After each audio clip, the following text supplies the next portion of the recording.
खडगावनी करण्या मनधारदार, भाल्याउनी बनण्या मन टोकदार, वज्राउनी घडण्या मन हे कठोर, धर्मात प्राशन करो शिवपुत्र सार.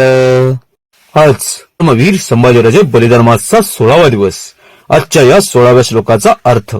जर आपल्याला स्वतःला घडवायचे असेल तर पहिल्यांदा आपले मन एखाद्या तलवारीप्रमाणे धारदार बनवले पाहिजे, जेणेकरून मनावर येणारा ताण नष्ट होईल. तसेच ज्याप्रमाणे भाल्याचे टोक निमुळते आणि टोकदार असते, तसेच आपलेही अंतर्मन टोकदार बनवले पाहिजे, जेणेकरून आपल्या मनाची सहनशीलता वाढेल. ज्याप्रमाणे शंभूराजांनी देव, देश व धर्मासाठी अनेक शारीरिक आणि मानसिक छळ सहन करण्यासाठी आपले मन वज्रापेक्षाही कठोर केले होते, त्याचप्रमाणे आपणही आपले ध्येय गाठण्यासाठी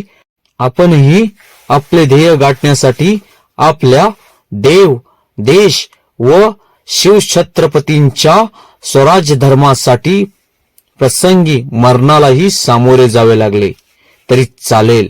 आपले मन वज्राप्रमाणे कठोर करून शिवपुत्र रूपी अमृत प्राशन केले पाहिजे. पुण्यश्लोक. छत्रपती शिवाजी महाराज की जय. धर्मवीर छत्रपती संभाजी महाराज की जय.